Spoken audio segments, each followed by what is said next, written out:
शुरुआत से हम जुड़े और 1 फरवरी का ये दिन बहुत खास है और हम सभी की लाइफ में बहुत बहुत ज़्यादा वैल्यू लगता है, क्योंकि गुरुकुल एक कोई ऑर्गेनाइजेशन नहीं, गुरुकुल कोई संस्था नहीं, गुरुकुल हमारा परिवार है। और पहले दिन से हम जब से इस परिवार से जुड़े हैं, इस परिवार ने इतना सारा प्यार दिया है, इतने सारे इमोशंस दिए हैं, बहुत सारे इमोशंस यहाँ हमारे सामने भी खड़े हैं।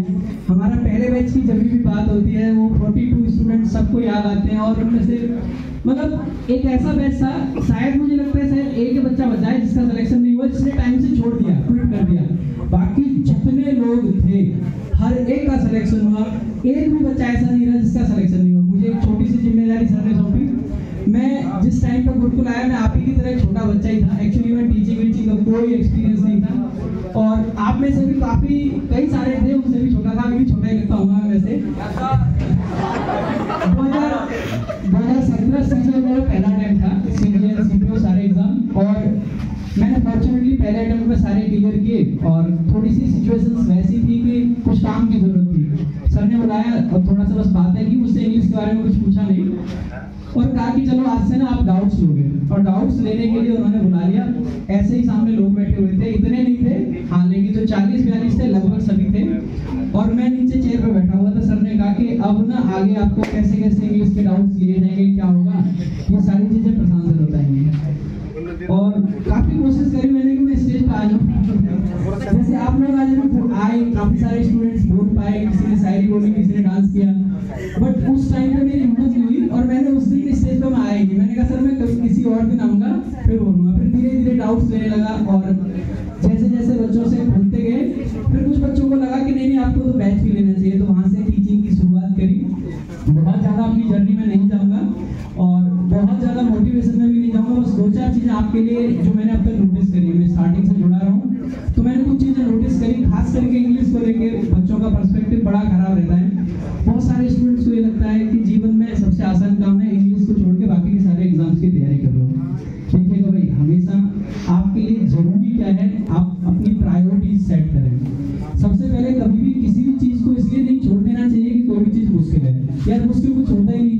आपने इतनी सारी मोटिवेशनल मूवीज देखी है, इतनी सारी कहानियां सुनी है, हर एक चीज में आपने देखा है कि कोई बच्चा ऐसा आता है जो बिल्कुल ऐसे बैकग्राउंड से आता है जहाँ पे कुछ नहीं है। आपने अभी अभी 12th फेल देखी होगी।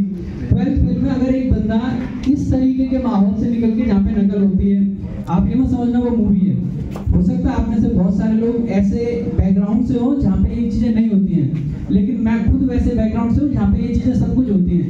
प्रॉपर तरीके से स्कूल वाले हैं ना, वो सर्वेलाइंस लगा देते हैं। 2 किलोमीटर पहले एक आदमी बैठा होगा कि फ्लाइंग बोलते हैं जब स्कूल में आती है ना, एग्जाम चल रहे हो कि फ्लाइंग आई तो बता दें पहले से।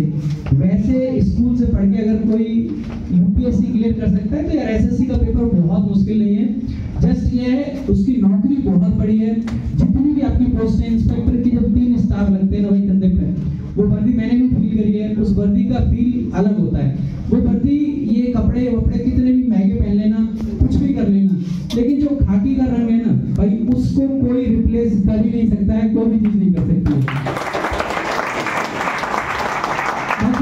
एक चीज आप सभी को ध्यान देना, आपने बहुत सारी मूवीज देखी, बहुत सारी चीजें देखी, आपको जीवन में ना अगर बाहर से कोई मोटिवेशन चाहिए तो वो एक बार चाहिए। अल्टीमेटली जो बार बार आपको पुश करेगा ना, जो बार बार आपको मोटिवेट करेगा कोई भी चीज, तो वो आपकी कंडीशंस, आपकी फैमिली की कंडीशंस और आपको क्या जरूरत है करने की, वो आप समझ सकते हैं और आपसे बेहतर कोई नहीं समझ सकता है। आपने मूवी देखी, उसमें भी आपने देखा कि एक बार वो पुलिस वाले से जरूर मोटिवेट हुआ बंदा, लेकिन उसके बाद में हर बार जब भी डाउनफॉल लाइफ में आया, उनको किस चीज ने मोटिवेट किया? कभी वो घर जाके अपने माँ बाप की हालत देखते हैं, कभी उनकी दादी की डेथ होती है, सारी चीजें अपनी फैमिली की थी। आपने अभी अभी आदित्य सर की इतनी सारी बातें सुनी, किस चीज ने मोटिवेट किया? किसको देख के मोटिवेट हुए? अपने आप को, अपनी फैमिली की हालत को, अपनी जरूरतों को। और भाई अगर जीवन में कुछ बड़ा करके दिखाना है, जितने सक्सेसफुल लोग रहे हैं उन सबकी कहानी में एक ही चीज कॉमन है कि उनका मोटिवेशन जो रहा है वो सिर्फ और सिर्फ उनकी जिंदगी, उनके परिवार की जरूरतें, उनके माँ बाप की जो हालत रही है, उनके परिवार ने जो झेला है, वो उनका सबसे बड़ा मोटिवेशन रहा है। और जिस आदमी का मोटिवेशन इस तरीके से रहा है वो कभी रोक ही नहीं सकता है। अरे कौन रोक सकता है यार?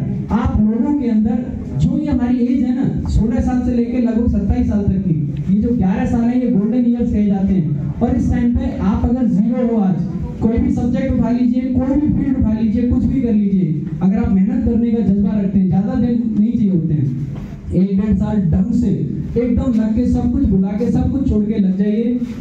1-1.5 साल के अंदर ऐसा कुछ है ही नहीं जिसको आप नहीं पा सकते।